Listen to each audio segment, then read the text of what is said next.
design and construction of a high-voltage transmission line at high elevations in rough country is always a challenge. It is even more demanding when construction is entirely by helicopter, without the benefit of roads. Add to that the fact that everything is to take place in Papua New Guinea, about as far away from major suppliers as you can get, and you have a first-class logistical challenge on your hands. This is exactly what the Vancouver company, Ian Hayward International, was faced with in 1987 when they were asked by Placer Dome Technical Services to provide power to their new mine site in Porgera, Papua New Guinea. Here's Ian Hayward. Once Placer Dome had indicated to us what they intended to do, we were able to concentrate on some of the problems that we faced.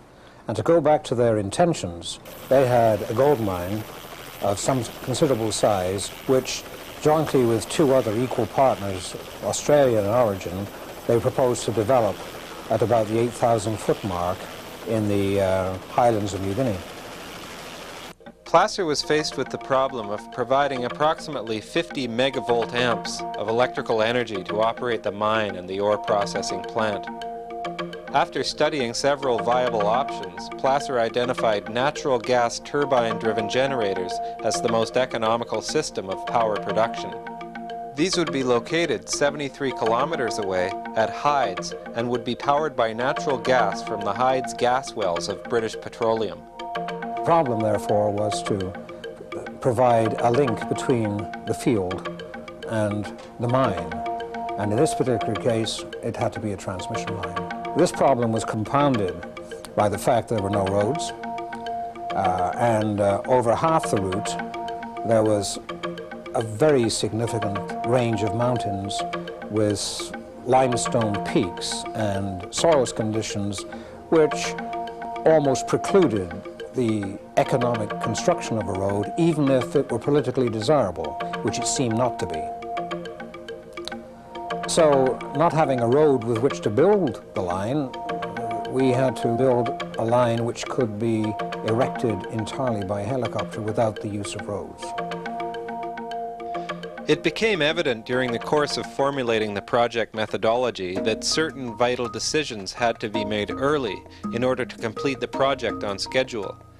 Given the inaccessibility, soils conditions, and roughness of the terrain, and the fact that everything had to be transported by helicopter, a lightweight guide mass configuration for the towers was developed, and these were built by an experienced Italian steel fabricator.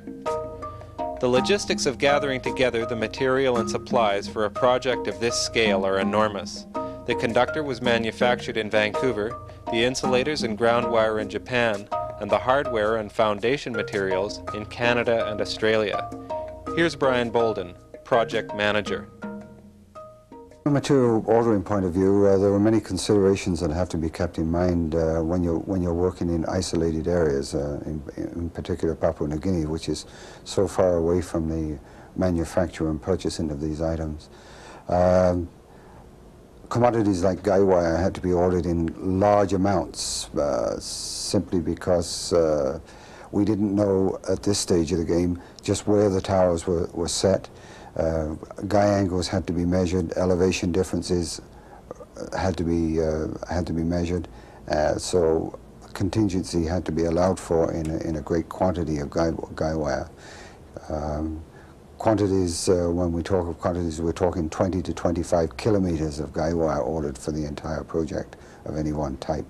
So the last thing you can do is air freight guy wire. It's far too expensive. It would have to go surface, so we couldn't afford any delays, so all contingencies had to be considered.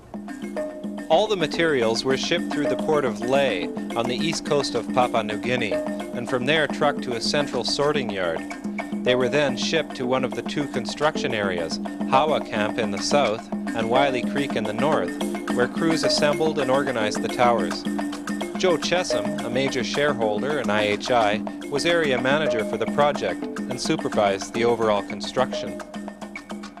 The key to success on a major helicopter construction transmission project is long before the helicopter arrives. The bulk of your work is finished before the helicopter arrives. It's in selection of the yards, distances, which you'll be calculating out into average haul distances, your costs, etc.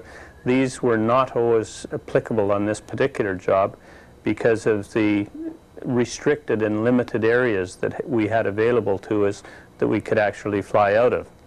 So 2 yards were pre-selected, and then we have to calculate the number of towers that go into those particular yards. All of the towers are laid out by their subtypes.